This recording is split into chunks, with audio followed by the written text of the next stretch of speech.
অনেক বিরিয়ানি তো তোমরা খেয়েছো, তো এরকমভাবে একবার বানিয়ে দেখো। আজকে বাড়িতে বানাবো তোমার মোগলদের মতো দম বিরিয়ানি। দেখো কীভাবে বানাচ্ছি। প্রথমে পেঁয়াজগুলোকে এরকম করে কেটে নিচ্ছি। এই যে দেখো পেঁয়াজটা কাটা হয়ে গিয়েছে। এবার তোমার আদাটা ঘষে নিচ্ছি।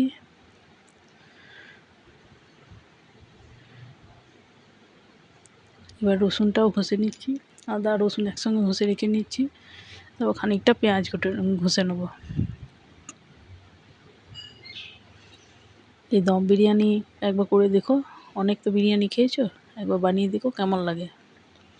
এই দেখো পেঁয়াজটাও ঘষা হয়ে গেছে। আর দুটো মানে পেঁয়াজকে টুকরো করে দুটো চারটে যটা রাখবে আমি দুটো দিয়েছি। আর দেখো বাসমতি রাইস আগে থেকে আমি সেদ্ধ করে রেখেছি। এবার আলুটাকে পুরো খোসা ছাড়িয়ে ভালো করে করে রেখেছি। এবার ভাজবো দেখো সাদা তেলে একটু নুন আর তোমার সেই কাশ্মীরি লাল লঙ্কা দিয়ে আলুগুলোকে ভালো করে লাল করে ভেজে নেবো।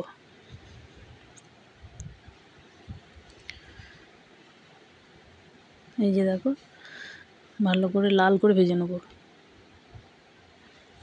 আমি যে প্রসেসে করছি সেরকমভাবে করবে, দেখবে খুব সুন্দর হবে। অথচ বেশি ইয়েও লাগবে না, আর খুব ভালোভাবে মানে খুবই টেস্ট হয় আর খুব ভালোভাবে হয়।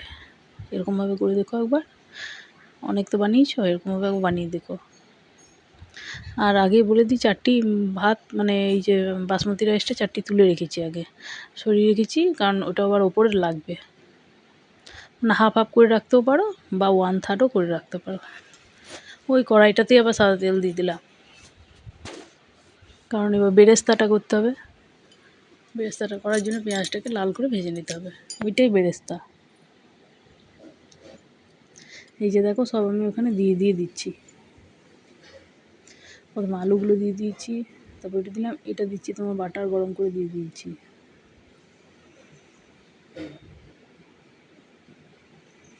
এবার চিকেনটা চাপানোর জন্য তোমার কড়াইয়ের মধ্যে দিয়ে দিলাম, তেজপাতা দিয়ে দিলাম সাদা তেলের মধ্যে। কিন্তু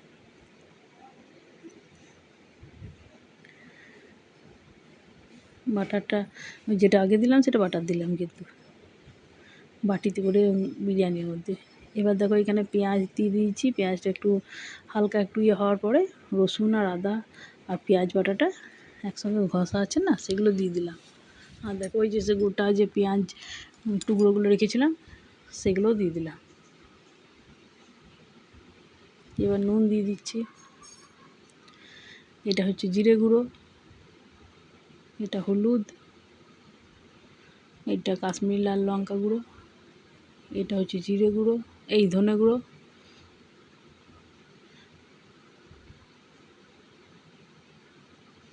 দিয়ে দেখো মশলাটাকে ভালো করে কষিয়ে নিচ্ছি। এবার দেখো চিকেনগুলোকে দিয়ে দিচ্ছি। চিকেনগুলোকে দিয়ে পরে ভালো করে কষিয়ে নেব। এবার ওই যে ভাতটা আছে রাখা, আগে থেকে রেডি করে রেখেছি, সেখানের মধ্যে নুন দিয়ে দিলাম। অল্প সামান্য চিনি দিচ্ছি, বেশি না, ওই জাস্ট কটা দানা। এবার দেখো লেবুটা খানিকটা দিলাম, রসটা বেরোয়নি নিয়ে বলে বাটিতে করে রসটা বার করে একটা লেবু গোটা দিয়ে দিলাম। এবার এটা হচ্ছে মিঠা আতর, এটাই আসল। এটা দেখো ছোটো বোতল, গোটাটাই দিয়ে দিচ্ছি। আমাকে চারিধারে ছড়িয়ে দেবে। চিকেনটা দেওয়ার আগেই অবশ্য দেবে, না চিকেন আবার থেকে গেলে আবার মানে ইয়ে হয় না। এটা দেখো সাদা তেলের মধ্যে ঘি দিয়ে আবার গরম করছি। প্রথমে তো বাটার দিয়েছি বলেছি, এবার এইটা গরম করে খানিকটা ওইখানের মধ্যে ছড়িয়ে দিলাম। যদি বেশি ঘি মনে হয় দেবো তাও দিতেও পারো। আর মাংসটার মধ্যে কিন্তু খানিকটা ওই ঘিটাই দিয়ে দেবো, ওই ঘি গরমটা।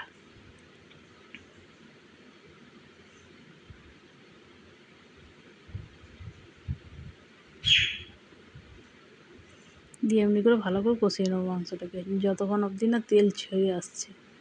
এই যে দেখো তেলটা ছেড়ে এসছে কেমন। এমনি করে ভালো করে মাংসটাকে খুব সুন্দর করে কষিয়ে নিতে হবে।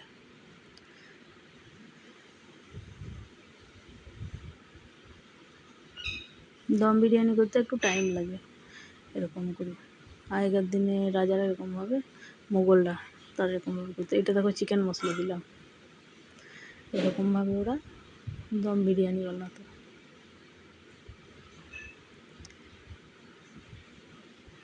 যাকে বলে শাহি দম বিরিয়ানি।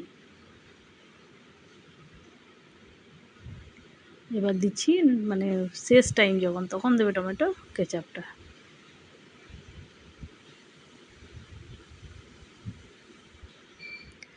এরকম করে করে ভালো করে কষিয়ে নিতে হবে প্রথমে চিকেনটাকে। দেখো কেমনভাবে তেলটা ছেড়ে এসছে।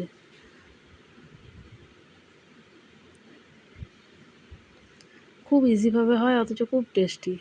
করে দেখো বাড়িতে। এবার দেখো বেরেস্তাগুলোও দিয়ে দিয়েছি, ওগুলো সব দিয়ে দিয়েছি, দেখেইছো আগে থেকে। এবার এগুলো চিকেনগুলোকে দিচ্ছি, পুরো হড়াস করে ঢেলে দিচ্ছি না, তাহলে কি মশলাটা সব এক জায়গায় হয়ে যাবে। খানিকটা মশলা এখন দেবো, খানিকটা ওই ভাতটা দ্বিতীয় কোটটা যখন দেবো তখন দেবো। দেখো আমি দেখিয়ে দিচ্ছি, খানিকটা ছড়িয়ে দিচ্ছি। এবার দেখো আমি চাপিয়ে দেবো এটা স্টোভে।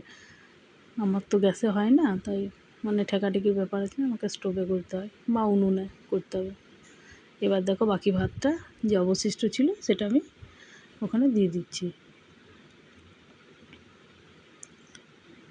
আমার সবাই খাবে বলে একটা বড় ডেকচিতে করে করছি, তোমাদের যেমন পরিমাণ লাগবে তোমরা সেরকমভাবে করে নেবে। সেই অনুযায়ী কিন্তু মশলাপাতি সব দেখে নিও, সেরকমভাবে কিন্তু করবে। আমার সাইজ দেখে নাও, সেই অনুযায়ী আমি কিন্তু দিয়েছি সব কিছু। এবার দেখো এটা চাপিয়ে দিলাম। এবার এই যে হাওয়াটা বেরিয়ে যাচ্ছে, তার জন্য একটা ভারী কিছু চাপিয়ে দিতে হবে, জল সমেত আমি মগটা চাপিয়ে দিয়েছিলাম। এবার দেখো আমার তৈরি হয়ে গেছে, কেমন সুন্দর, দেখো কত সুন্দর লাল লাল দম বিরিয়ানি রেডি হয়ে গেছে মোগলদের মতো।